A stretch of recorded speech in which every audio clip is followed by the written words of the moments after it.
What's up, everybody? It is actually, I uh, think it's 2 in the morning here.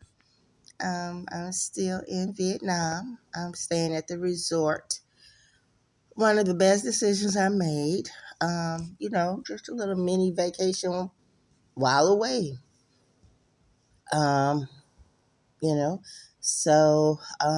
I walked into the ocean just a little bit. I'm kind of scared of that big old ocean, and it was really no one else out there, so I didn't go swimming or anything, but I did get my feet wet. And then I went and I got in the swimming pool, and I just played around in there for a little while. And then it was dinner time was coming around, so actually I got out of the swimming pool, came back to my room, and took my shower and everything, got dressed. And then I went down to the resort area to the different restaurants to see what they were offering. I didn't feel like eating anything, any international food. I wanted to stay with something I know. So I just got a tuna sandwich and some fries. Uh,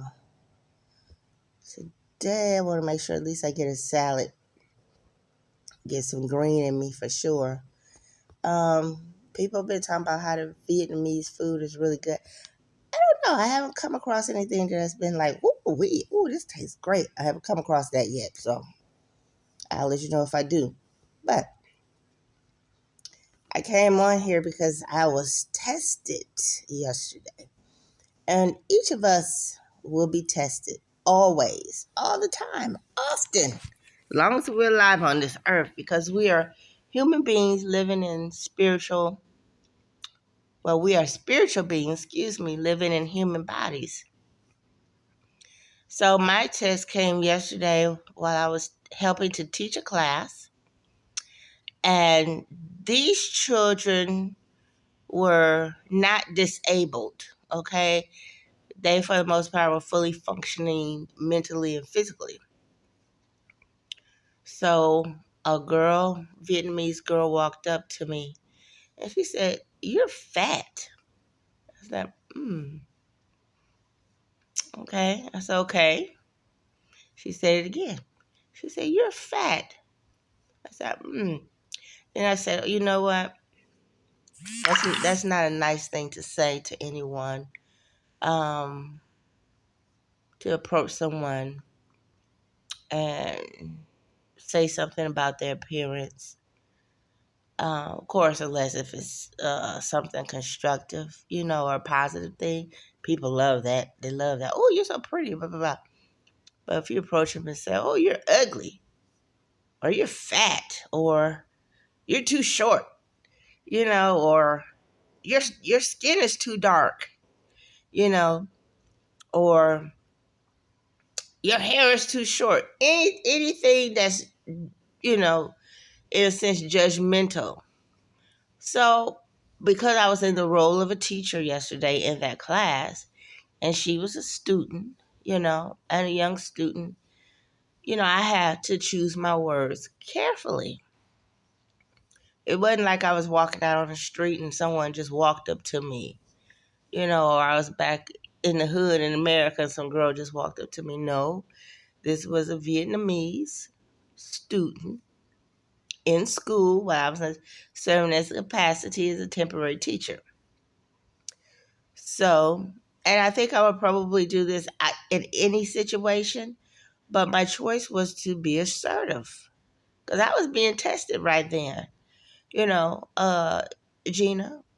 you're about to be insulted or, you know, judged in a unflattering way.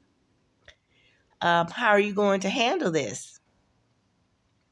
So there are many ways I could have chosen to respond to her, but I just told her, I just said, that's not something you say to anyone. First off, people tend to already know what they look like. You don't need to walk up to them and tell them. They tend to know that already. And two, if you know it's something that's unflattering, then you really don't want to walk up to them and just tell them out of the blue as a stranger, because that's very unkind, very unloving, unfriendly. What is your intention? So anyway, I told her, I said, no, you don't say anything like that. Okay, it's good to learn the words, the English words, but you also have to learn when it's appropriate to say something and when it's not. So she kind of just smiled and walked away.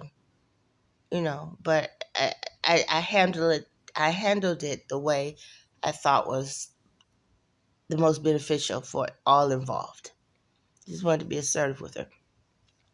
So then I let the other teacher know what the girl had done, because apparently the girl thought it was funny. So I just let her know. I said, the girl right over there, she called me fat. And so the teacher kind of laughed. So I was like, okay. I didn't say anything.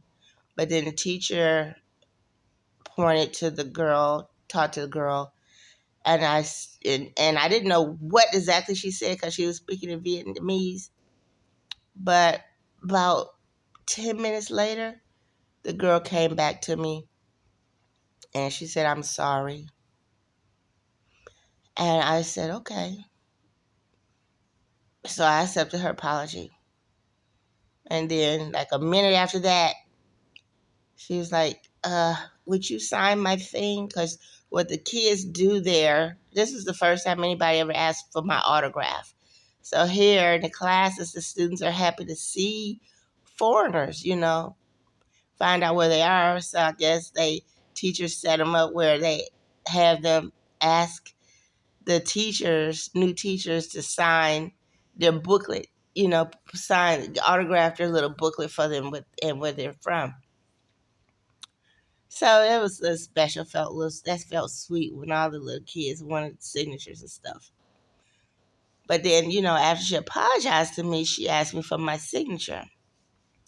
Well, I wasn't feeling it, because that wasn't, I just wasn't feeling it at that time. So I said, well, no, I'm not interested in signing right now. And then, she felt bad, and she was like, I'm sorry. And I said, I know you're sorry. I understand. I said, but I'm just not interested in signing. I just wasn't feeling it. You know what I'm saying? I've been offended. I've been assaulted. And I handled it in a respectful manner and letting her know. But, I'm just, I was done at that point. So hopefully she has learned that, yes, we have to be careful with our use of words, whether with English or Vietnamese or whatever language, and who we speak to and how we use them. And do not just walk up and be offensive to anybody. You know what I'm saying? So if she didn't know, now she's had a lesson in that. And hopefully she embraces it and it should carry her far in life. No one wants to be offended. You know. Now, the other thing I could have done to really make the lesson go in deep is I could have turned around and offended her. You know what I'm saying? Because sometimes people get the lesson quicker and deeper when what they've done to someone is just turned around and done to them. But I chose not to do that because I was operating in the capacity of teacher. So I chose to be assertive, even though even though she may not have had positive intentions in doing it. So that was so that's why I chose to respond that way. Now the different circumstances, different people, I might have chosen to come back and say something. If it was in America, for example, it was just somebody walking down the street and came up to me and said something like that. Then I might have a different approach, and say something different. I might be offensive back. But I would also be like, okay, this is not something that you say to a person. Because, what if I say this to you? How will you feel about it? You know what I'm saying? So it could be more instructive in that manner. But the point is, we are always tested. You will always be tested as long as you live. And remember to maintain your self-respect, the respect of others. And you also do that by being assertive, by letting some people know or someone know that, okay, oops, nope, you crossed the boundary. You cannot speak to me this way. You cannot do this to me. You have to let them know. But you can let them know in a life affirming, human being affirming way. In other words, without putting them down in return. And that's the way I chose to handle that here because I was in the role of a teacher and this was a kid. And I don't have any negative intentions in me or anything like that. And I wanted to use this as a teachable moment for her, hopefully, that, she would know because you go through life, you know, saying negative things about people to them, you will not fare well for long. Trust and believe. So anyway, remember, you guys, I love you. Love yourselves. Love each other's. Remember, love is as simple as just being kind. That's all. Just be kind. Take care.